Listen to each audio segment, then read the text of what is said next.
Hello नमस्कार जय Hind Vande Mataram.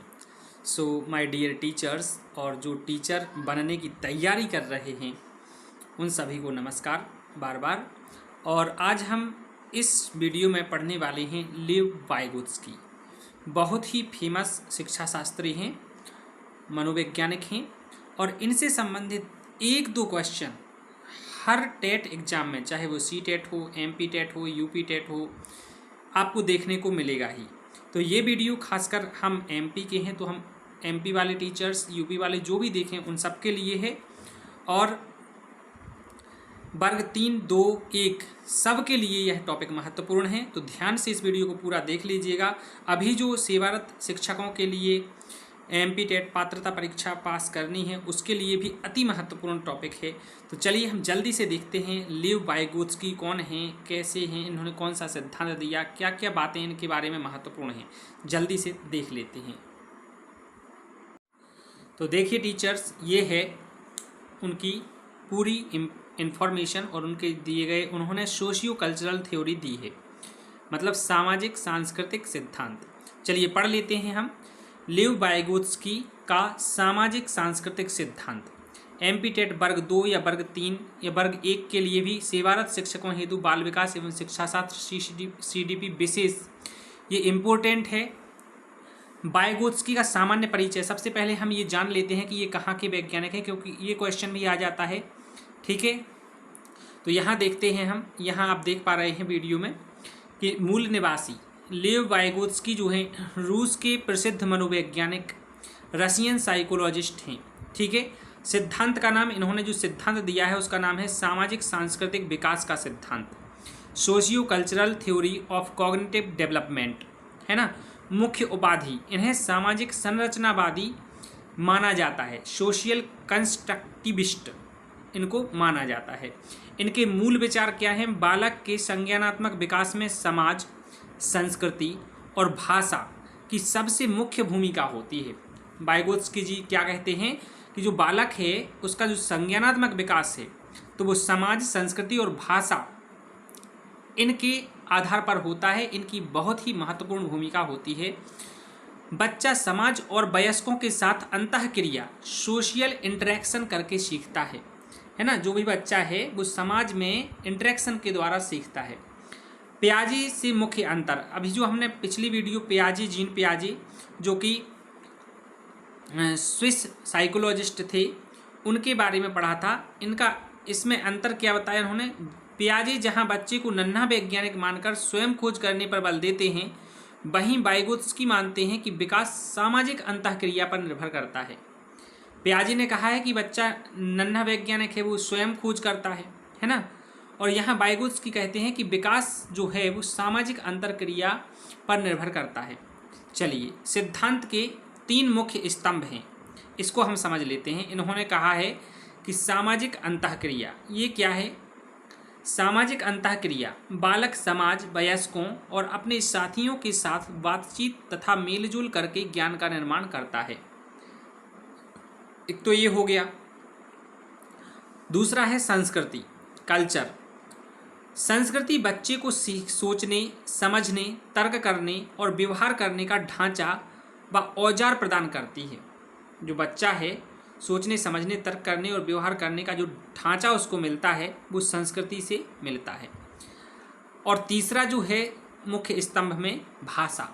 Vygotsky के अनुसार भाषा चिंतन और सीखने का सबसे शक्तिशाली उपकरण है ना। भाषा जो है वो चिंतन और सीखने का सबसे शक्तिशाली उपकरण है, वाइगोत्स्की कहते हैं। इसमें विशेष नोट लिखा है कि वाइगोत्स्की के अनुसार भाषा पहले आती है और विचार बाद में। ये इम्पोर्टेंट है, प्रश्न आता है इससे संबंधित पेपर में, इसको नोट कर लीजिए कि वाइगोत्स्की ने ऐसा कहा है कि भाषा पहले आती है और विचार बाद में आते हैं, जबकि जीन पियाजे ने कहा है कि विचार पहले आता है और भाषा बाद में आती है। यहाँ लिखा भी है जो कि पियाजे के विचार का उल्टा है। तो वाइगोत्स्की और पियाजे के विचार लगभग कंट्रास्ट करते हैं, अपोजिट हैं। ठीक है, चलिए अब हम देखते हैं वाइगोत्स्की की सबसे महत्वपूर्ण अवधारणाएं कौन सी हैं, की concepts for MP TET. TET exam के लिए परीक्षा में इन 3 अवधारणाओं से बार बार सीधे प्रश्न पूछे जाते हैं। ZPD, ये एक क्वेश्चन आया था, हमने वीडियो बनाई है, उसमें ZPD आया है, जोन ऑफ प्रॉक्सिमल डेवलपमेंट, समीपस्थ विकास का क्षेत्र। ये ZPD क्या है, ऐसा आ जाता है पेपर में। तो यहाँ हम इसको पढ़ लेते हैं। परीक्षा उपयोगी मुख्य बिंदु है, बालक स्वयं द्वारा बिना किसी मदद के किए जाने वाले कार्य और किसी कुशल व्यक्ति की मदद से किए जा सकने वाले कार्य के बीच का अंतर या जो क्षेत्र होता है, मतलब बच्चा जो स्वयं कर लेता है काम बिना किसी की मदद लिए, और दूसरा काम जो कुशल व्यक्ति की मदद लेकर किया जाए, उसके बीच जो अंतर होता है वो कहलाता है ZPD, समीपस्थ विकास का क्षेत्र, जोन ऑफ प्रॉक्सिमल डेवलपमेंट। अगला जो कॉन्सेप्ट है वो है स्केप होल्डिंग, जिसको पड़, ढांचा या पाड़ या मचान कहते हैं। एक ये बीच में हेल्प का काम करता है, अस्थायी हेल्प होती है।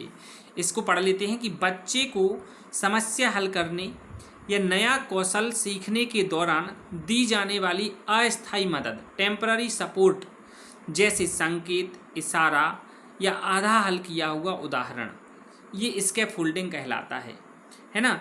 वह व्यक्ति जिसे सीखने वाले बालक से किसी विशेष विषय या कौशल में अधिक ज्ञान या अनुभव हो, उदाहरण जैसे शिक्षक, माता पिता, सहपाठी, पीयर या कंप्यूटर, ये स्केप होल्डिंग का काम करते हैं, थोड़ी सी मदद करते हैं अस्थायी रूप से। अब हम देखेंगे अवधारणा अधिक ज्ञानवान अन्य, मोर नॉलेजेबल अदर, ठीक है। तो ये कॉन्सेप्ट था और ये उसके बारे में ये लिखा हुआ था, ये ठीक है।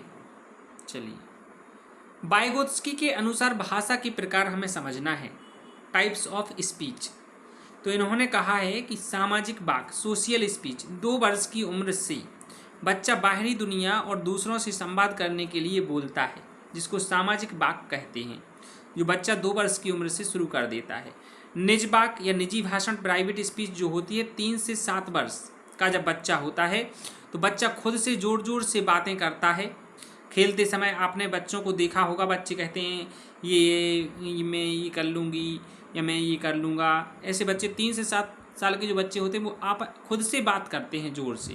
वाइगोत्स्की के अनुसार बच्चा इसके जरिए अपने व्यवहार और कार्यों को निर्देशित या नियंत्रित सेल्फ रेगुलेशन करता है। पियाजे इसे अहम केंद्रित वाक् कहते हैं, है ना, जिसको वाइगोत्स्की ने निज वाक् कहा है, उसी को पियाजे क्या कहते हैं, अहम केंद्रित वाक् कहते हैं। अब आंतरिक वाक् क्या है, इनर स्पीच, 7 वर्ष के बाद बिना आवाज़ किए मन ही मन सोचना और स्वयं से मौन संवाद करना, ये होती है आंतरिक वाक्। 5वां पॉइंट है शिक्षा शास्त्र में योगदान एवं शिक्षण विधियाँ। इन्होंने क्या योगदान दिया है शिक्षा शास्त्र में वाइगोत्स्की जी ने? सहयोगात्मक अधिगम, कोलैबोरेटिव और कोऑपरेटिव लर्निंग, छात्र समूह में एक दूसरे की मदद से जटिल समस्याओं को हल करना सीखते हैं, ऐसा इन्होंने कहा है, एक दूसरे की मदद से, जिसको सहयोगात्मक अधिगम कहा है। सहपाठी शिक्षण, जिसको पीयर लर्निंग या पीयर ट्यूटोरिंग कहा है, बालक अपने साथियों या समकक्षों से अंतःक्रिया करके बेहतर और जल्दी सीखता है। जैसे हम एक टॉपिक, क्लास है, एक सेक्शन है या क्लास है, तो आधे बच्चों को एक टॉपिक पढ़ा दें और आधे बच्चों को दूसरा पढ़ा दें, और फिर उन दोनों से कह दें कि अब दोनों टॉपिक्स का आपका टेस्ट होगा कल। तो पढ़ाया तो एक एक टॉपिक है, 2 टॉपिक का टेस्ट कैसे होगा? तो उन दोनों ग्रुप के बच्चों को आधा घंटा के लिए छोड़ दें ताकि वो उस पर डिस्कस कर सकें। इसको कहते हैं हम पीयर लर्निंग, ठीक है। इससे बच्चा बेहतर सीखता है एक दूसरे की सहायता से। अगला है पारस्परिक शिक्षण, रेसिप्रोकल टीचिंग। इसमें शिक्षक और छात्र मिलकर 4 मुख्य कौशलों पर काम करते हैं: प्रश्न पूछना, क्वेश्चनिंग, स्पष्ट करना, क्लैरिफाइंग, अनुमान लगाना, प्रेडिक्टिंग, और सार निकालना, समराइजिंग, है ना। ये पारस्परिक शिक्षक और छात्र मिलकर ये काम करते हैं। कक्षा में अस्थायी सहायता, जिसको अस्थायी सहायता को अभी हमने जाना स्कैफोल्डिंग कहते हैं। तो स्कैफोल्डिंग इन क्लासरूम, शिक्षक बच्चे को सीधा उत्तर बताने के बजाय इशारे, हिंट्स संकेत, प्रॉम्प्ट्स या शुरुआती सहायता प्रदान करते हैं। अब इससे संबंधित हम क्वेश्चन देख लेते हैं। महत्वपूर्ण क्वेश्चन है जो कि परीक्षा में पूछे जा सकते हैं। जैसे वाइगोत्स्की के अनुसार सीखने को किससे अलग नहीं किया जा सकता, तो उसके सामाजिक सांस्कृतिक संदर्भ से। बच्चा समाज और संस्कृति से ही सीखता है। बच्चे को हम समाज और संस्कृति से अलग करके नहीं सिखा सकते हैं। दूसरा प्रश्न है, जब शिक्षक बच्चे को कोई संकेत या आधा समाधान देता है तो इसे क्या कहते हैं, तो इसे स्कैफोल्डिंग कहते हैं, ढांचा पाड़ मचान।